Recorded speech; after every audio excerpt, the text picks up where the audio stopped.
Assalamualaikum warahmatullahi wabarakatuh.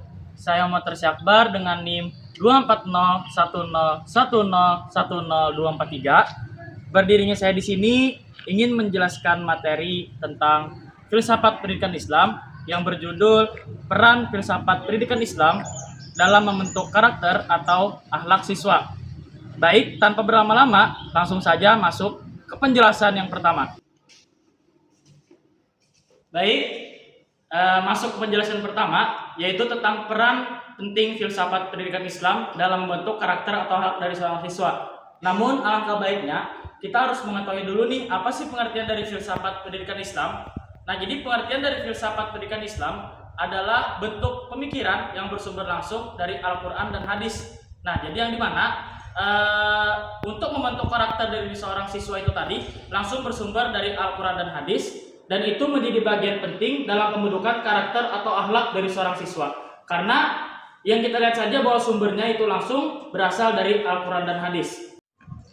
Nah, menurut Omar Muhammad At-Taumi Al-Syaibani dari Journal of Islamic Education yang dibuat Nia Ramadhani, Nur Ihsyana Lubis, Herlini Puspikasari, bahwasanya filsafat pendidikan Islam yang ditinjau pada prinsip serta semangat Islam maka akan disebut sebagai filsafat pendidikan Islam.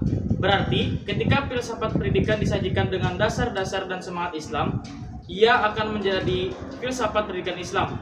Secara lebih spesifik, filsafat pendidikan harus mencerminkan karakteristik unik yang selaras pada prinsip serta nilai yang ada pada agama Islam, serta memperhatikan aspek budaya, ekonomi, sosial, politik, serta tuntutan kehidupan di masa depan. Nah, itu dari pernyataan dari Omar Muhammad At-Taumi Al-Syaibani yang dibuat oleh Nia Ramadhani di Journal of Islamic Education. Oke, masuk ke penjelasan yang berikutnya. Jadi tadi kan saya sudah menjelaskan tentang pengertian filsafat pendidikan Islam itu sendiri. Nah, mungkin semuanya sudah tahu bahwa filsafat pendidikan Islam itu sendiri memiliki pengertian tentang suatu bentuk pemikiran yang bersumber dari Al-Quran dan hadis. Nah, jadi di sini saya akan melanjutkan penjelasan tentang peran dari filsafat pendidikan Islam dalam membentuk karakter atau akhlak dari seorang siswa. Nah, jadi yang pertama ada menentukan tujuan pendidikan. Nah, jadi pendidikan diarahkan bukan hanya untuk kecerdasan akademik, tapi juga membentuk siswa yang beriman, berakhlak mulia, dan bertanggung jawab. Nah, jadi di sini maksudnya adalah menentukan tujuan pendidikan bukan hanya di nilai akademiknya saja atau kecerdasan akademik, yang dimana pendidikan itu sendiri harus menekankan kepada akhlak atau karakter dari seorang siswanya, yang dimana untuk menjadikan akhlak tersebut menjadi seorang yang beriman dan bertakwa dan memiliki akhlak yang baik atau akhlakul karimah yang dimiliki oleh seorang siswa itu tadi, yang dimana untuk memiliki akhlak atau akhlakul karimah tadi harus bersumberkan daripada Al-Quran dan hadis seperti yang dijelaskan pada penjelasan awal. Nah, jadi itulah maksud dari menentukan tujuan arah pendidikan, yang dimana tidak harus arah akademiknya saja, tetapi harus ke arah akhlak atau karakternya tadi. Masuk ke penjelasan yang kedua, ada membentuk kepribadian yang seimbang. Jadi, filsafat pendidikan Islam menekankan keseimbangan antara ilmu, iman, dan amal, sehingga karakter siswa secara berkembang dan secara utuh dalam berkembangnya. Nah, jadi maksudnya di sini adalah filsafat pendidikan Islam menekankan antara ilmu, iman, dan amal agar tetap seimbang, yang dimana dari ketiga itu dapat menumbuhkan dari potensi dari seorang siswanya menjadi siswa yang beriman, berakhlak, serta cerdas akademiknya. Nah, jadi itulah maksud dari peran yang kedua, yaitu membentuk kepribadian yang seimbang antara ilmu, iman, dan amal. Baik, masuk ke peran yang ketiga. Nah, peran ketiga di sini yaitu menanamkan nilai akhlak dalam kehidupan sehari-hari. Nah, maksud akhlak di sini yaitu nilai seperti jujur, disiplin, sopan, dan peduli sesama ditanamkan bukan sekedar teori, tapi melalui pembiasaan dan keteladanan. Nah, jadi maksudnya di sini adalah untuk menanamkan nilai-nilai akhlak tadi kepada siswa. Nah, paling tidaknya guru bisa mencontohkan langsung bagaimana sih sikap akhlak atau akhlakul karimah yang baik seperti jujur, disiplin, dan lain-lain. Nah, masuk ke contoh yang jujur. Nah, jadi guru mencontohkan jujur, misalnya pada saat ulangan murid tidak boleh mencontek. Nah, jadi guru memberikan teori bahwasanya mencontek itu adalah perbuatan yang tidak jujur. Nah, lalu guru mencontohkan bagaimana sih perbuatan mencontek tadi bisa merusak atau membuat hati kita itu menjadi rusak lah, jadi tidak jujur lagi. Nah, jadi guru harus menanamkan nilai seperti itu agar bisa menanamkan nilai-nilai akhlak yang baik kepada siswanya tadi.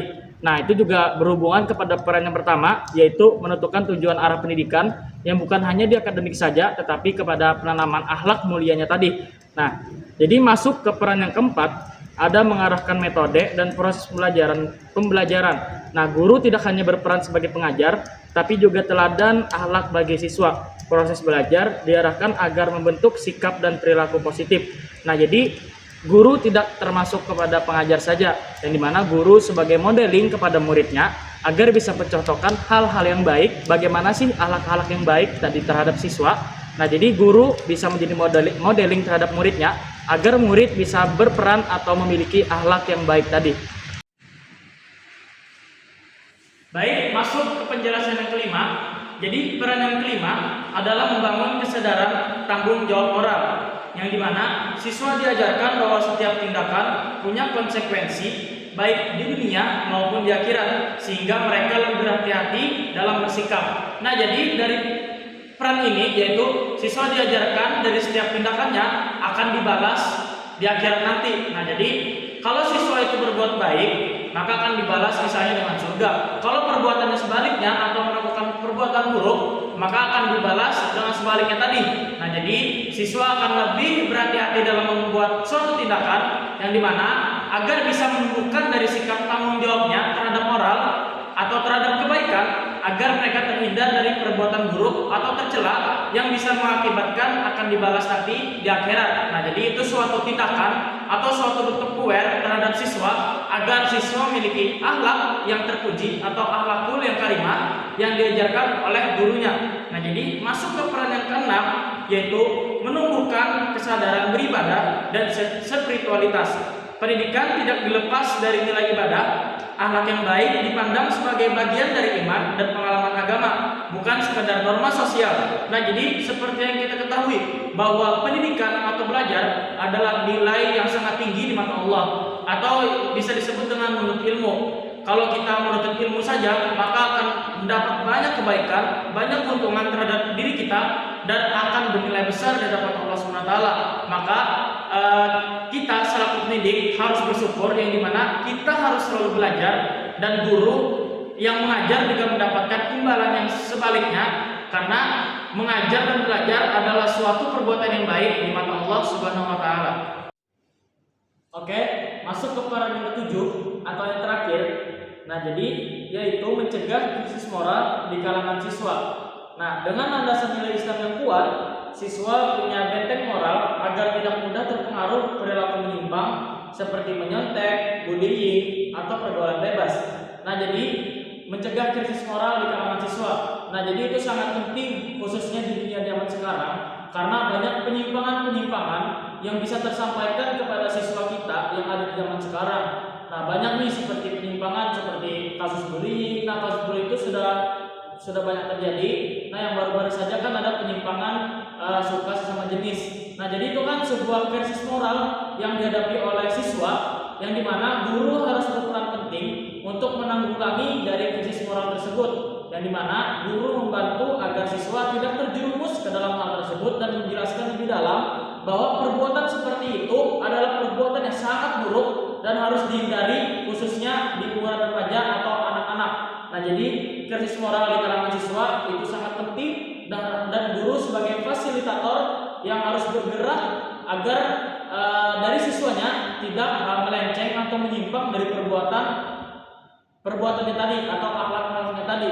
Nah, jadi sebuah penyimpangan itu tidak bisa dinormalisasikan dan harus dilawan bagaimana caranya agar tidak merambat, apalagi khususnya di dalam dunia pendidikan. Nah, jadi itulah peran-peran yang dapat saya sampaikan. Yang pertama ada menentukan tujuan pendidikan, yang kedua ada menanamkan nilai-nilai akhlak dalam kehidupan sehari-hari, yang ketiga ada membentuk kepribadian seimbang, yang keempat ada mengarahkan metode dan proses pembelajaran, yang kelima ada membangun kesadaran tanggung jawab moral, yang keenam ada menumbuhkan kesadaran beribadah dan spiritualitas, dan yang terakhir ada mencegah krisis moral di kalangan siswa. Baik, saya akan mengutip hadis yang sangat berhubungan dengan materi yang saya jelaskan tadi. Nah, jadi hadisnya yaitu qala Rasulullah sallallahu alaihi wasallam akmalul mukminin imanan ahsanuhum khuluqan. Yang artinya orang mukmin yang paling sempurna imannya adalah yang paling baik akhlaknya. Nah, jadi dari arti tadi kita dapat simpulkan bahwa dari pendidikanlah kita bisa mencapai akhlak yang baik, maka kita akan menjadi orang mukmin yang paling sempurna. Karena pendidikan itu sangat berperan penting untuk mencapai akhlak yang baik. Karena dalam pendidikan atau filsafat pendidikan Islam tadi tercantum yaitu sumber utamanya adalah Al-Quran dan hadis. Nah, maka dari itu dari hadis tersebut kita dapat mengutip bahwa pendidikan atau ilmu dan akhlak itu sangat berhubungan atau harus beriringan agar bisa mencapai akhlakul karimah atau akhlak yang baik. Nah, jadi dari kesimpulan materi yang saya bacakan, yang saya jelaskan tadi, yaitu filsafat pendidikan Islam berfungsi sebagai fondasi pemikiran dan arah pendidikan yang bertujuan membentuk siswa tidak hanya cerdas secara intelektual, tetapi juga memiliki karakter yang baik dan akhlak mulia. Nah, jadi pendidikan diharapkan bisa membentuk akhlak yang baik, tidak hanya dari akademiknya saja, tetapi dari perilaku juga karakter yang harus tetap ditanamkan sejak kecil agar bisa berbuat baik atau memiliki sifat bakti, misalnya terhadap orang tua atau guru serta masyarakat, yang dimana guru harus menjadi fasilitator untuk menyampaikan sebuah perilaku atau akhlak yang baik terhadap muridnya agar bisa menjadi modeling terhadap murid dari perilaku gurunya tadi. Baik, saya Motor Siabar pamit undur diri. Apabila ada kesalahan mohon dimaafkan. Assalamualaikum warahmatullahi wabarakatuh.